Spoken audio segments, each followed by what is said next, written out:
It's Friday, end of the week, and as I've said all week, we've got a special treat planned for you today. If you're a Frozen fan, I think you're going to love this. So we've got a really lovely Olaf, and I'm going to show you the drawing, the basic drawing, and then I want you to just go crazy in the background. If you've got time, you could fill it with characters from Frozen or different scenes or different backgrounds. But first, let's start with the simple drawing.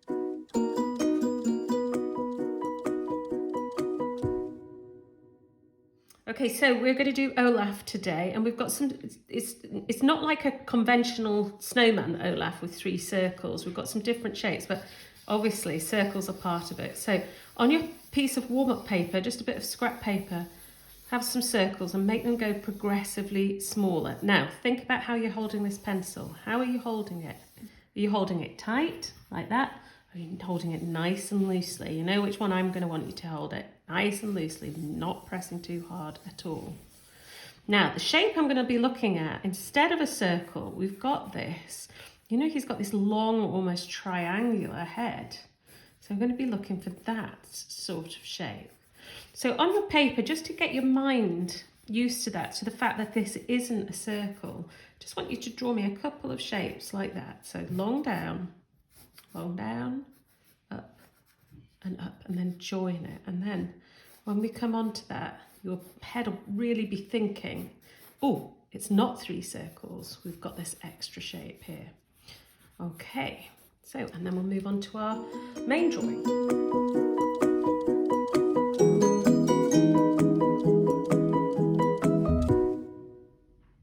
Okay, so we're going to start with a circle here towards the bottom. Keep it very light. You see how light I'm keeping it?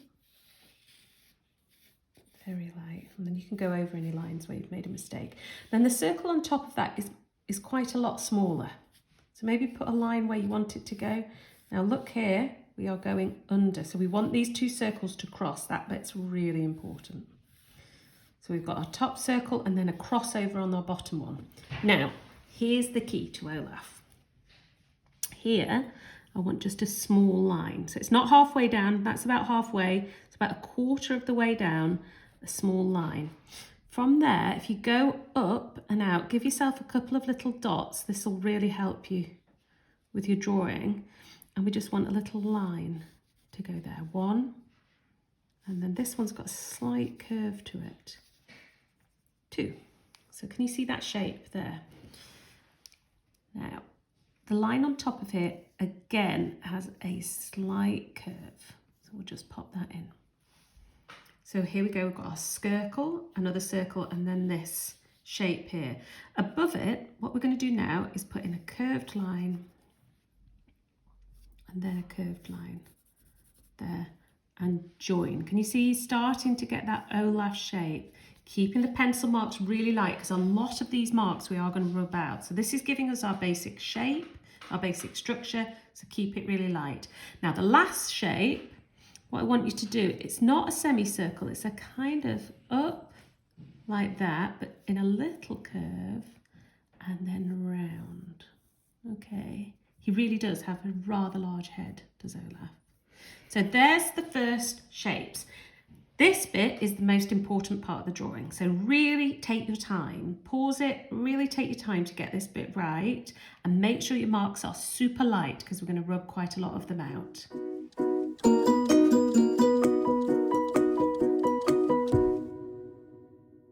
So we're going to start at the bottom here on this next one, and we'll get his feet in. So there's 2 really simple shapes. They're not symmetrical, they're joined, but they're not symmetrical. This one here that I'm drawing now, that's quite a bit bigger. So we'll get those 2 shapes in. And then we're going to come on and do the arms. Before we do that though, we need to rub this out. So I'm just going to pause for a second. There we go, well I found rubber. So rub that line out there. And actually, let's rub this line out too. If you've got any bits you need to tidy up. Okay, and what we'll do here is where the circle came quite low, we're going to go like that. So it's not a line at all, it's still very curved, and leave an edge in it. Now, the arm, let's put that first arm in. I want you to just start with a line coming down, and then coming out, because it's a twig, you see, coming out, and think about his fingers coming round like that, and then coming up. So that's his little hand there, and then coming round to here like that. So when I pause, you'll be able to really take your time to get these arms in. There's one. I'm not entirely sure what he's pointing at, but I'm going to put the other one up here. So again, we've got that stick coming out, coming down, and join another up.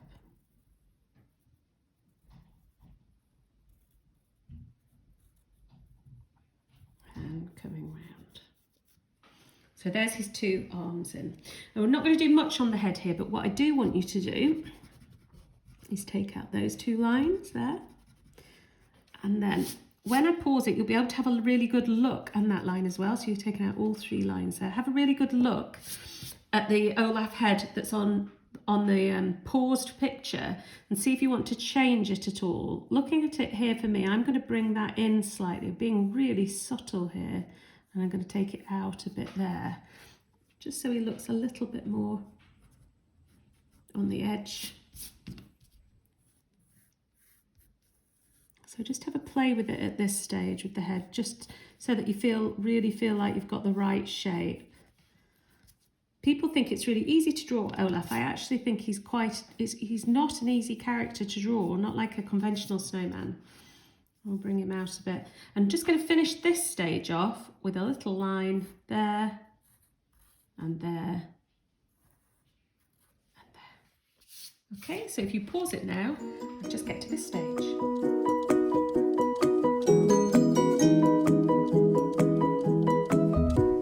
Okay, so we're now going to put in the face details and we're going to put in his little coal buttons. But before I do, I have to show you this, that if you just, Elizabeth, if you pan the camera up slightly, this is our friend who's been helping us with our drawing today. This is Elizabeth's very own giant Olaf. Elizabeth's 18, so if anybody out there thinks they're too old to draw Olaf, rethink, eh? So on we go. Right, let's pop in his little bits of face here. So what we'll start with, I think, is the smile. It's a really long way up. So we're going to take your pencil up the edge here, go up about halfway up that bit, and then come in and put that mark. Now, what I want you to do is to take the smile, come up to the edge there and put another mark, and I'm going to, can you see? It goes right like that. So that's the smile. And then coming in from there, we want two straight lines, small gap here, look at that tiny gap, and take it down for the tooth. Okay, so we've got the start here of the smile. Now the eyes, they're not symmetrical. So coming from here, from that smile, take a little line down. That's going to give us the base of the eye. And then we'll take that up like that. So that's eye one. And if we come over for the top of the nose, don't worry, you're going to have loads of time to do this because we'll have it paused. You'll be able to pause it. I'm going to make sure that the eyes are the same height. You see Olaf starting to appear now?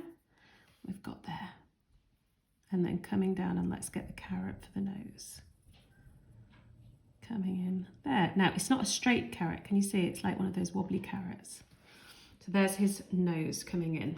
His eyes, with the pupils, when I was practicing this, it kept not looking right, and I've worked out what it was. The pupils need to be level, like that, for him to really start to look right. But there's something missing. I don't know if any of you eagle eyes have spotted that, but Olaf actually has these fabulous eyebrows. So you need to pop in the eyebrows. And again, they're really different shapes. They don't look the same. There we go. So we've got his eyebrows in. Now the last thing, and I've left the easy bit to last, is his bits of coal. And you can do each one a slightly different shape and size. And that is our drawing of Olaf. So what I want you to think about now is how you want to colour it. If you've got pencils and pens, you could do him with those, and I'll show you what the colours are next. They'll come up on the colour picture. But in the background, you could have absolutely anything. You could have Arundel, Arundel Elizabeth? Arundel. Elizabeth is a Frozen expert, so she knows. Arundel. You could have Elsa, you could have Anna, you could have trolls, you can have whatever you want in the background here. This is your drawing. Make it magnificent. And make sure you send us a picture of it. If you've got paints and you want to sit and paint with us, then just hold on and we are going to come into the painting bit now.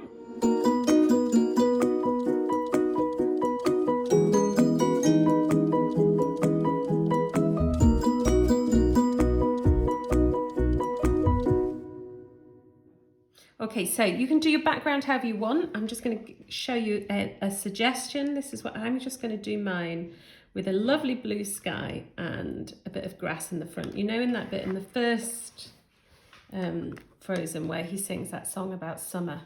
So I'm going to go for this lovely green here, which is very much a grass green. It's called a sap green. It's a lovely fresh green. So there's my green there. And then for the sky, I'm going to use this lovely cerulean. So it's like a summer's day. And what I'm going to do here is I'm going to do what I've shown you on quite a few of the pictures this week. I'm going to do a little force field around him. Like that. Just to stop the paint going in. Here, look, some bits of it fell off there. Just to protect him from the paint, because obviously I want him to stay completely white. So here we go.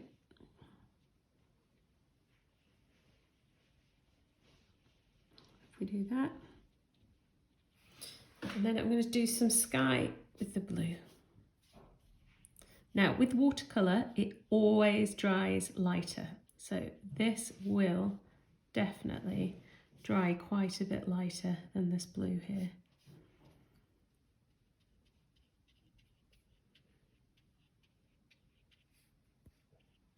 I'm just dropping it in.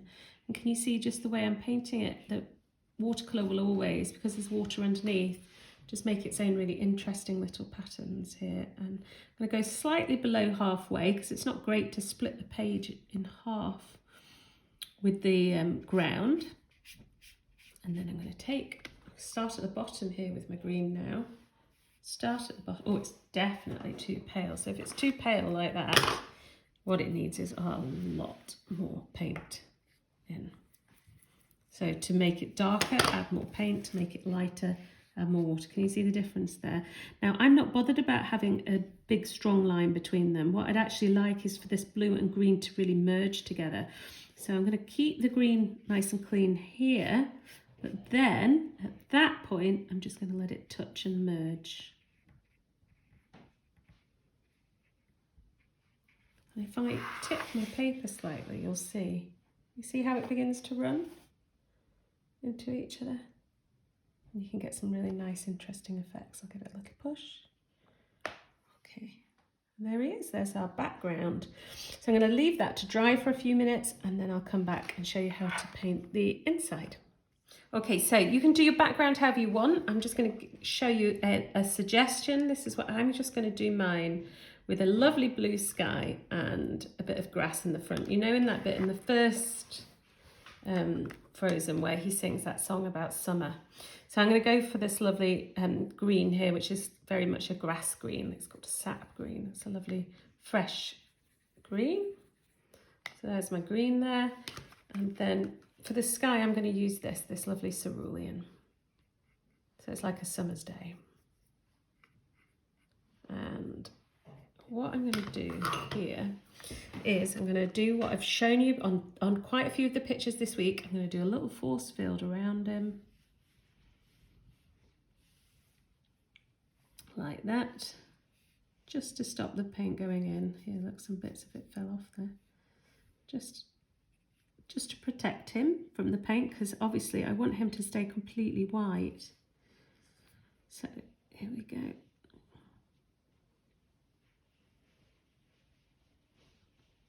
If we do that. And then I'm going to do some sky with the blue. Now with watercolour, it always dries lighter. So this will definitely dry quite a bit lighter than this blue here.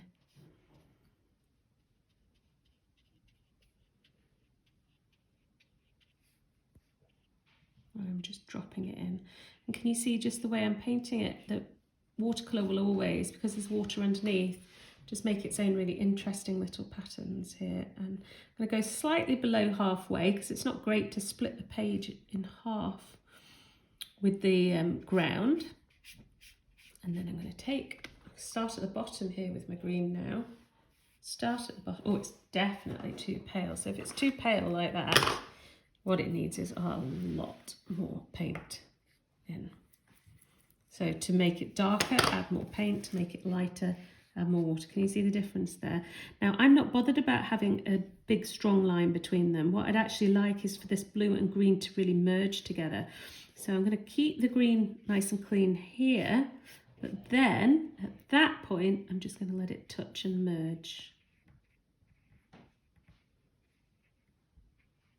And if I tip my paper slightly, you'll see.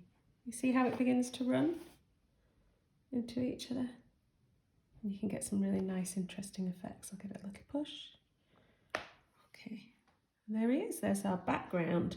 So I'm going to leave that to dry for a few minutes, and then I'll come back and show you how to paint the inside. Okay, so I've got 3 colours here that I'm going to use, a black, an orange and a brown. I was just asking Elizabeth what colour Olaf was, and she did remind me that we do have sitting in front of us a giant 4-foot Olaf, which I'd forgotten about. So we're going to go with Olaf's colours from our giant Olaf, and obviously his carrot nose is going to start off by being orange. So I'm going to use my watercolour pencil here. You just use whatever you have. And then I'm going to take a tiny little brush to change that to paint. Then I'm going to take my brown pencil. I'm going to do exactly the same with his twiggy arms and hands. It's quite a dark brown I'm using here, but you can use whatever brown you've got. I'll turn the page slightly.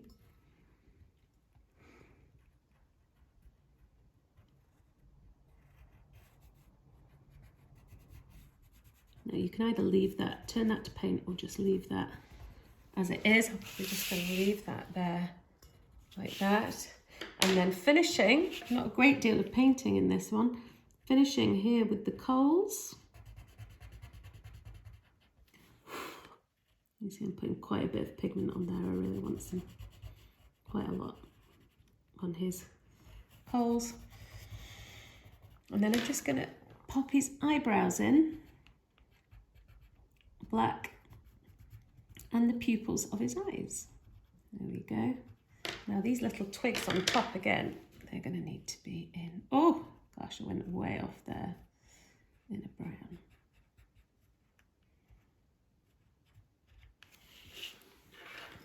And then just to finish him off, if I take my brush there, turn that just slightly to paint. I'm not going to bother with the pupils because they're so small. They don't really need it. Can you see that makes them all lovely and smooth? And then to finish him off, I'm just going to go around these eyes. When the nose is dry, I'm going to go around that as well. Draw in his glorious, jolly mouth. And then I'm going to just go around the edges. And as I go around the edges, I'm going to lift my pencil slightly so it's not one long continuous line. And I won't be turning that to paint, I'm just going to leave that. And there is our lovely Friday Olaf. Now, I really hope you share those with us, so please, we would love to see what you've done. Really hope you love that, and I cannot wait to see the drawings that you produce. Make sure you send us lots and lots of Olafs. Fill our comments with them, because also in our senior one, if you want to go off and do that one as well, it's going to be Spider-Man today. So who's going to have the most pictures? I wonder, Olaf or Spider-Man? And I wonder whether you'll just do one or whether you'll do both. So make sure you join us again on Monday. We've had lots of people asking us to make sure that we're going to go through the Easter holidays, and yes, we're going to be here for you every single weekday, and we've got, oh we really have a huge treat next week. So we're going to start off with gorgeous fluffy little Easter chicks, and on Friday I'm going to give you a clue each day, and on Friday we are going to finish on the most amazing bank holiday weekend art extravaganza. So make sure you come back, tune in Monday anytime after 11 and come and draw a chick with us. Have a great weekend.